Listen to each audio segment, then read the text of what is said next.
Last year, I ate at every single restaurant in Epcot's World Showcase, and this year, I'm ranking them all. There are 11 countries in the World Showcase and 16 different restaurants showcasing cuisines from around the world. Are all of these restaurants authentic? No, but there are definitely some standouts, as well as some very expensive meals that were absolutely awful. So come with me for a lap around the world as I rank every restaurant in Epcot's World Showcase from worst to best.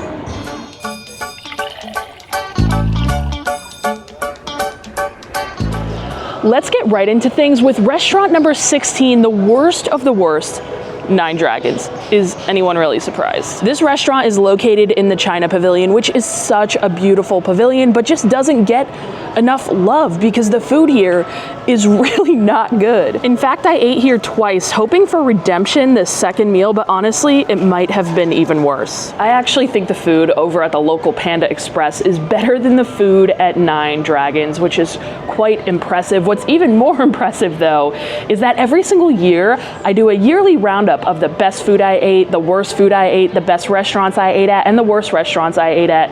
I had Nine Dragons as the worst restaurant I ate at in 2024, and also the worst food I ate in 2024 also came from Nine Dragons. So again, a very impressive feat. Some of the food I was served here was truly so bad I could not even eat it. Like this crab claw, this fried crab claw that was spongy on the inside and served atop a whole onion. This spicy mala dish was so oily. I knew if I took another bite, I was gonna have a massive stomach ache. Could not eat this. And also, let's not forget about these shrimp dumplings, which truly might be the worst thing that they serve there.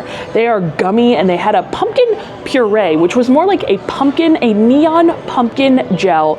It was really, it was not good, guys. I don't know how else to say it, but I was blown away because they actually brought the shrimp dumplings over for, I believe, the Festival of the Arts from the restaurant to the festival booth. I don't know. I'm getting off topic here, but those shrimp dumplings, trust me, save yourself. Do not get them. If you are for some reason forced to dine here, or you just want to try it out, the only thing I could actually recommend you try is like the fried honey chicken. It's a safe bet. It's okay. I still think Panda Express is better, but if I had to choose one thing from this menu, it would be that. But I say just save your money. Don't dine at Nine Dragons and go to the egg roll cart, the Joy of Tea. Grab yourself an egg roll, maybe a Kung Fu Punch.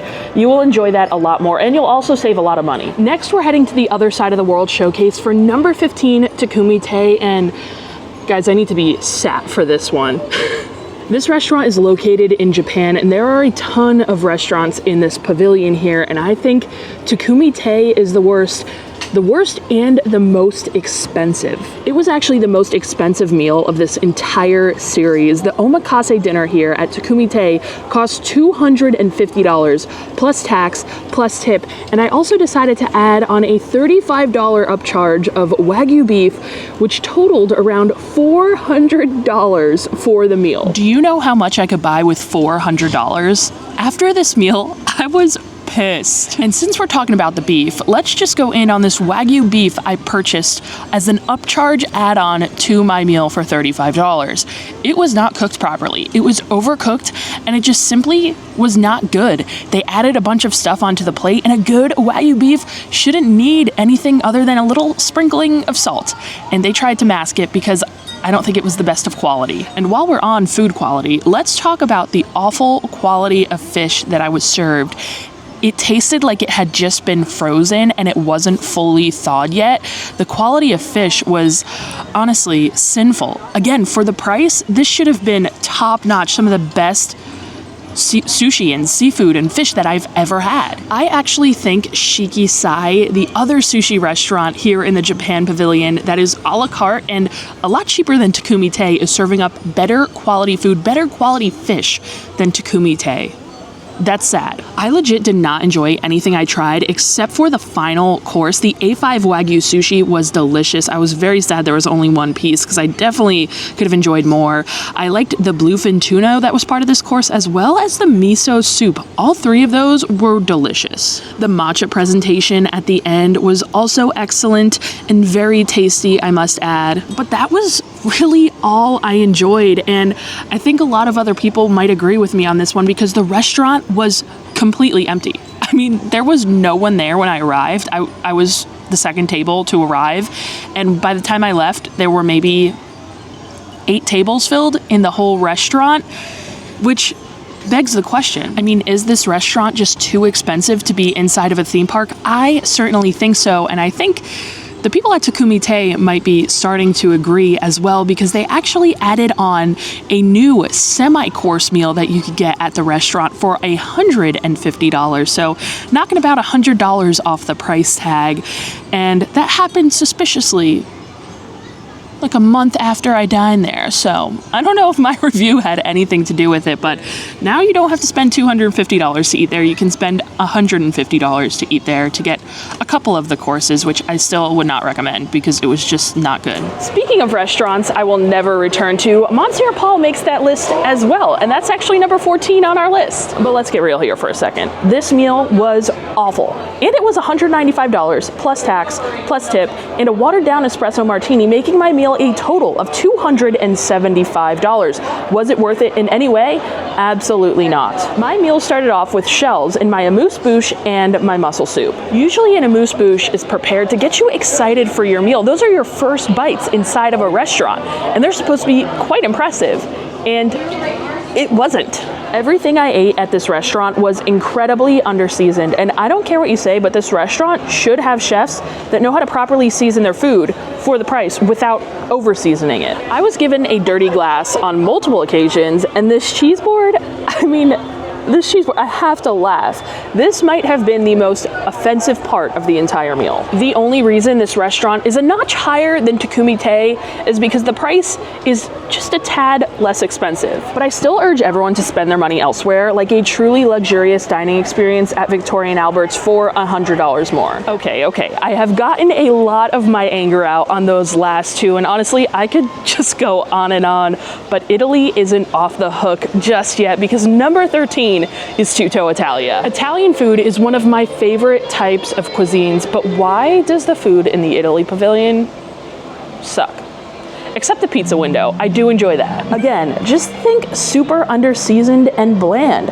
All of the food here is very reminiscent of the Trader Joe's frozen aisle. In fact, this gnocchi dish is an exact replica of the gnocchi alla Sorrentino from Trader Joe's, which is fine when it's under $5 from the grocery store, but not when it's $29 from a restaurant. All of this food was just super underseasoned. I was searching for a granule of salt, of pepper, maybe a little clove of garlic in any of the food, but there was just no flavor. And I didn't find this to be true in just one dish. This was literally every dish I was served. It was so disappointing and also too expensive for these mishaps. They do have this very nice outdoor patio here though at Tutto Italia, which looks to be very cozy. I don't actually remember the last time I saw it open, but I imagine it would be good to kind of grab a table there, enjoy a glass of wine, maybe some cheese and meats, and sit there and enjoy some people watching. That's probably the only time I'll be back to that restaurant, is if I sit out there. Italy, we will be back very soon, don't you worry, but for now, back to Japan, because number 12 on my list is Teppan Edo. Is the food at this restaurant bad? No. But is it better than Benihana? Also no. Usually when you leave a hibachi restaurant, you are absolutely stuffed and walking out of the building with a huge platter of leftovers. Trust me, that will not be the case here. You will spend almost $50 for a hibachi combination, meaning like steak and chicken or steak and shrimp, and you will have super small portions. They're also cheaping out on us by not having fried rice and giving us white rice here at Teppan Edo instead. What kind of hibachi place doesn't have fried rice? Needless to say, I did not leave here full, and I also did not leave here fully entertained because the hibachi show is super short and rushed. I want to say this entire meal lasted a little over an hour at most. There were barely any tricks. There was no fun crowd involvement. I like the small Disney touches, but I don't think it's enough to justify coming to Teppan Edo, personally. In terms of hibachi meals, this one just isn't cutting it for me. There's a really good Kobe hibachi steakhouse right in Lake Buena Vista, not too far from Disney Springs, actually. Go there instead. We're moving on to the UK because number 11 is the Rose and Crown. This restaurant does deliver on the pub vibes, and so does the Rose and Crown pub right next door, where I personally prefer to go to grab a drink. There is limited indoor seating, so it can be rough to dine here during the summer months. And the main reason this is so low on my list is because there are literally 8 things on the menu.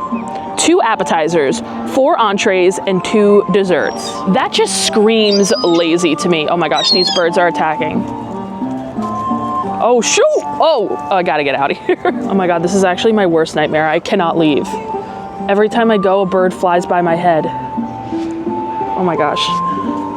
Okay, I think I think I have found a safe spot. But the food here at the Rose and Crown is fine. It's nothing to write home about. But I just don't know why I would dine here and get fish and chips for $31 when I could get the same exact fish and chips outside at the Yorkshire County Fish Shop for $13.49. The portion is a little bit smaller than it is inside, but that just means you can save room for more food around the world showcase. They really need to add more things back onto this menu, and until they do, I don't think I'll be returning to the Rose and Crown. Italy, I told you we wouldn't be gone for long. Number 10 is Via Napoli. Most of you are going to disagree with me on this one, and that is okay. I know Via Napoli is a fan favorite restaurant.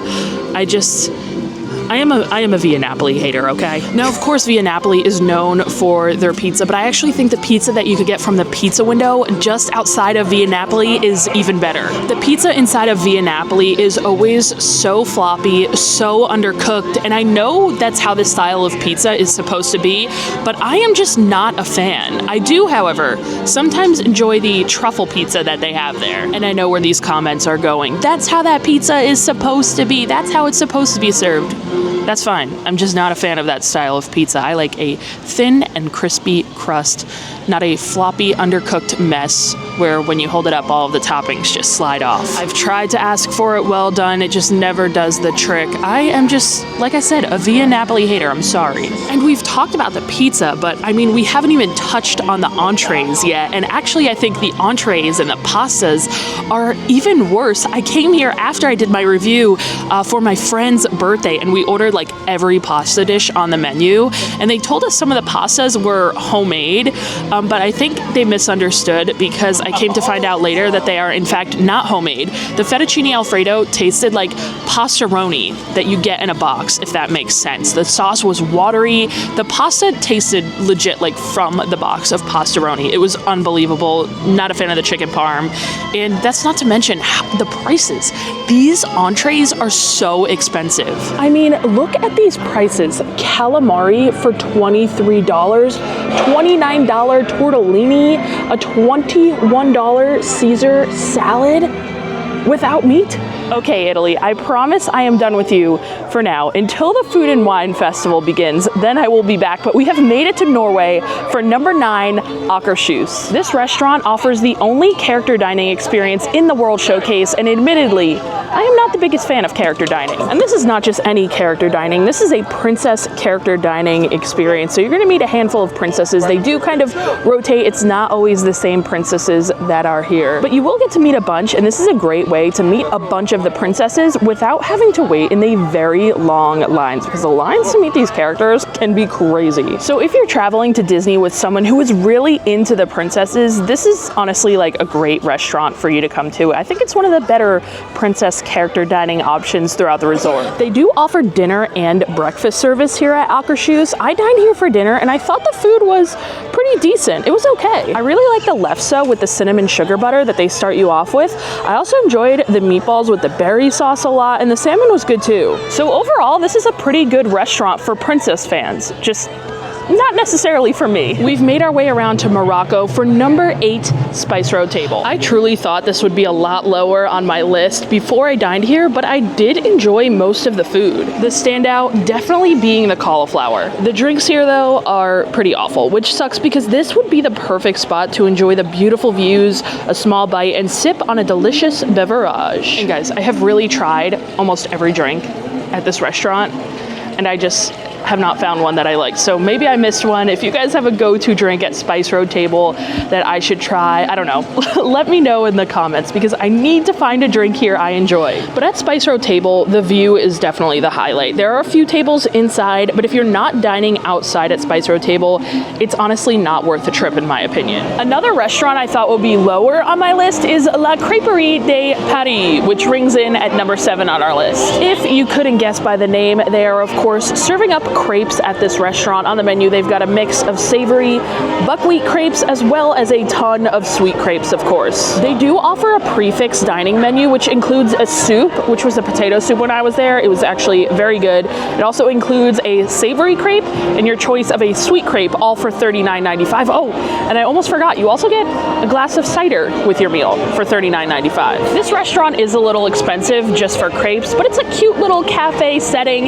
However, if you didn't want to take the time or spend the money, a little extra money to dine inside at the restaurant, they also have a crepe walk-up counter that you could get from, but sometimes people like, taking a break if it's super hot out, so then the Creperie will be the place for you. There's really not much more to say about this place. I mean, the food was okay, it was good, but I am in no means rushing back to this restaurant. We are finally getting to the restaurants in Mexico, with number 6 being the San Angel Inn. This is the restaurant in Mexico that is located inside the pyramid, creating an unreal setting for your dining experience. And that is really what carries this restaurant. The setting and the vibe inside of that pyramid is excellent. When you enter the pyramid, you're in a little market, and then tucked away in the back corner of the pyramid is the San Angel Inn. It is dark, so be warned, but I think that just adds to the really great experience that is dining at this restaurant. And to up your dining experience even more, I always recommend to request a table down by the water. The Grand Fiesta Tour boat ride will sail right past your table, and one of the really great parts about dining at the San Angel Inn is that the drinks and the margaritas are pretty much the same that you can get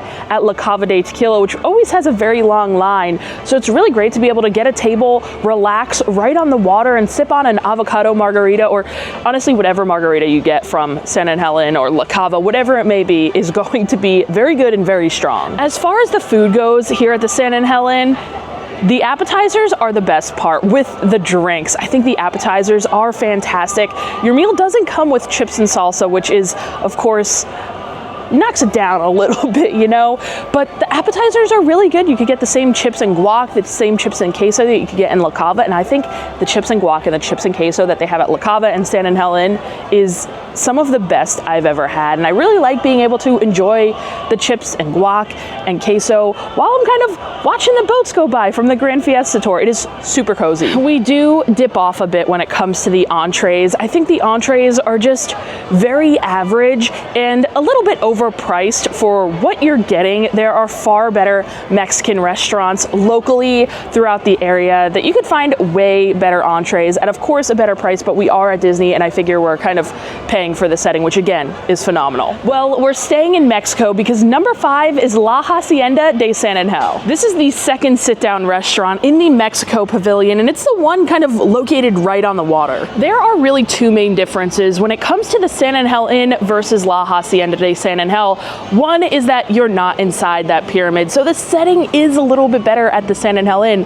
However, I think the food is significantly better at La Hacienda. I think since this restaurant can't just rely on the amazing setting, they have to focus more on the food and providing a delicious meal, which I think they deliver. And that's not to say the vibe inside the restaurant isn't great, because I do think it is also pretty beautiful on there. You're sitting right on the World Showcase Lagoon, so again, request a table kind of by one of the windows so you could get a great view. And that view from the windows turns into a great fireworks view at night if you could secure one of those tables. But I really was so impressed with the food I enjoyed at La Hacienda. I didn't have high expectations, but I was truly blown away, and honestly, I am still thinking about the tuna tostada that I had with the jicama and the guacamole. It was delicious, and the chicken and potato flautas, those were insane. Like, I have been thinking about them ever since I dined here. Honestly, maybe I should go grab some lunch there later. Damn, there are a lot of restaurants in Japan. We've made our way back because number 4 on the list is Shiki Sai. I think this restaurant is the best restaurant in the Japan Pavilion. Every time I come here, the service is amazing.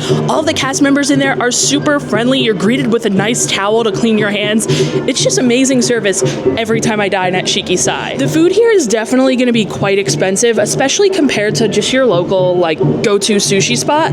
But I do think the quality of food that they're serving here is very high. Better than Takumi Tei, like I said. My go-to dishes that I have to order here every time I dine here are the clams in the miso broth. That broth is so good. I can never leave a drop behind. You have to drink it all. I also love the Tokyo negi roll. It's spicy. It has some jalapeno, a ton of green onions. Those are my 2 go-tos. And if you couldn't tell already, I am a big seating person. I love a table with a good view. And I think here at Shiki Sai, you're gonna get one of the best views in any of the World Showcase restaurants. You have to request a table right here by the window, and guys, this is some stellar people watching. You can look over the whole World Showcase essentially from up here, and it is such a gorgeous view. We are finally cracking into our top 3 with a stop in Germany because number 3 on our list is the Biergarten. The Biergarten is a German buffet serving up some authentic German food as well as some maybe not so authentic German food. But honestly, this restaurant is just so much fun. I love coming here. It's such a great vibe, and they're celebrating Oktoberfest every single day, so it's always just a ton of fun. It's also a really great place to celebrate, whether it be a birthday, an anniversary, any fun occasion. This is the perfect place for you. I've said fun 100 times, but that's just because it is. It's so much fun, and I always love coming here and getting the liter beers. You could get a whole liter of beer, a humongous beer, and I have to every single time I come. Is that the biggest beer you could get in the World Showcase? I would think so, right? But contributing to all that fun, I'm gonna say it again, is the live music. There's a live band playing some German music. They have horns, they have bells, they encourage dancing and everyone to kind of get up from their table and go down to the dance floor. But we also have to talk about the food here at the Biergarten. I think the food out of most of the buffets at Disney World, this is some of the best buffet food. There is truly something for everyone. I love the soup with the pretzel rolls, the schnitzel, the spatzel, all of the different sausages. There's always some good roasted meats as well. There is truly something for everyone here at the Biergarten, and I just love this restaurant. Well, we are very close to the top of our list, and the number 2 restaurant in EPCOT'S World Showcase is Chefs de France. This is actually the first review of the series before I got my good camera, so mind the quality here. This is again another restaurant where I always request a specific table. I love sitting in the window here. It is always great people watching. Your meal here at Chefs de France starts with the most amazing French baguette. The same one that you get in the bakery, but it's included in your meal at Chefs de France, and you could get as many as you'd like. They're so crusty. They're truly the perfect French baguette. As for the rest of the food, I actually like every single course here. The French onion soup appetizer, I cannot go to Chefs de France and not get it. It is, I think, the best French onion soup I have ever had. A huge bowl. Like, this bowl of French onion soup is no joke. So much cheese, so much bread. The beef broth is so rich and oniony. It is absolutely delicious. A must order if you're going to Chefs de France, in my opinion. As far as entrees go, I love the salmon here. It has an amazing chive oil. It's always cooked perfectly, buttery and flaky, and it has some amazing flavor. It's another must order. I get that entree every single time I go. I think it's actually like the best salmon dish at Disney World. And again, another thing I get every time I go to Chefs de France is some creme brulee. They have some incredible creme brulee at this restaurant. Those are the 3 things that I get every single time I dine here, and they never steer me wrong. But we're not staying in France for too long because the number 1 restaurant in EPCOT'S World Showcase is right here in Canada, Le Cellier. Now you may be confused because when I dined here in the series, I did not have a great meal. Unfortunately, this restaurant is plagued with inconsistency, and from my research, every 1 in 5 meals isn't great. And when you're paying these prices, I mean, this is an expensive steakhouse. People pay a lot of money to eat here. Quite honestly, the inconsistency is unacceptable. But when it's on, this restaurant is is so good that it still ranks first. I actually came back here about 2 weeks ago to dine at Le Cellier again to give it a second shot and see if it could redeem itself, and it more than redeemed itself. I had an amazing meal. And shortly after I dined at Le Cellier for the second time, I dined at Kappa, a Michelin-starred steakhouse at the Four Seasons. I had a ribeye, and quite honestly, I enjoyed my ribeye the second time around from Le Cellier so much more than I enjoyed my $95 ribeye at Kappa. And that didn't include sides, so I understand that this is a very expensive restaurant to risk dining here, and I wish they would fully get it together, but truth be told, I still love this place. So despite its inconsistency, Le Cellier, #1, baby. Well, I hope you guys enjoyed this stroll down memory lane, and if you've been rocking with me since the first review of this series, I truly appreciate you. And there were definitely some great restaurants in this series, and quite a few that were a letdown, but let me know down below in the comments whether you agree or disagree with my ranking. Shout out to all of my Patreon subscribers, and if you enjoy honest Disney food reviews and you're not already, make sure you hit that subscribe button, and I'll see you guys in the next one. Bye, guys.